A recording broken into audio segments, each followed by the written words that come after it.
Hands up. Yeah. Thousands of them.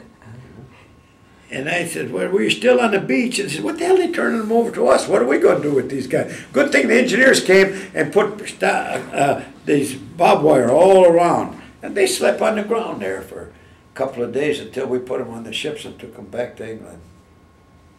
Now, what have you done? What kind of work did you do after you got out of the service? Oh, well, I worked at Ford's when I went in. Yeah. Yeah. Went back to that. Yeah. Well, here's another thing that happened while we're in the Army. Now, I don't remember if we were still in England or where we were. Well, you know how it is in the Army when you sit around a lot and talk with your buddies. The guys say, where are you from? Well, I'm from Detroit. This guy's from New York, Oklahoma, Texas, and West Virginia, and all over. What did you do before you got inducted? I worked at Ford's.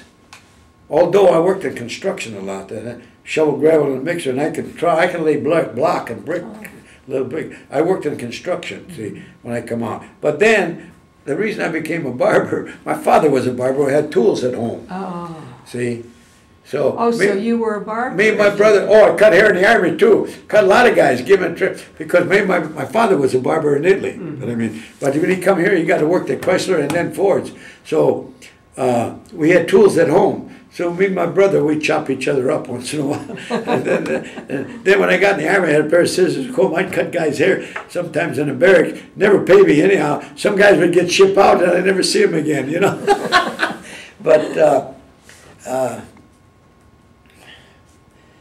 well, since you've been out, you've been a barber all your life? Oh, yeah. What happened was I'd get into construction, and then I'd start cutting my nephew's hair down a bit, my brother's, and then I went on a GI Bill to get a barber's license. Okay. Yeah. I went and got a barber's license, and then I would work construction in the summertime, and in the wintertime I'd be in the barber shop. Okay. And then I buy this barber shop. Then I'd hire a couple of guys. Then I work in the wintertime here. In the summertime I go back in construction. Then I sold this barber shop and I buy another barber shop. Then I went back in construction. I went in the cement business then. Me and my cousin, you know, and I worked there quite a while. So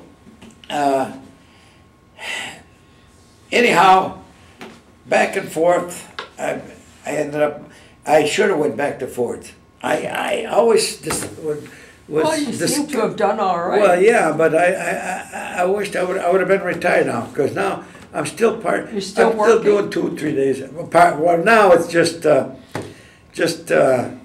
kill time. My wife, I sold my shops. I've had 5 shops in my lifetime, and I retired once. Now this guy on Coolidge, he was working alone and they needed help. Whenever he wants to go to the casino or go on a rotation, I helped him out. Now I work 2 days, maybe 3, whatever he needs me. He went, like last week, he went to the casino, and I work up. So I just help him out, and so I can make some money to go to the track too. Now that's on Coolidge, yeah, the barbershop. Yeah. So. Whenever you get to talk to people. Yeah. Well, I still have some customers. When I had my barber shops in Farmington Hills, I had. I had. You know where Hunters. You know where. Remember Tally Hall? You ever hear of Tally Hall? Where all the restaurants were at? Where.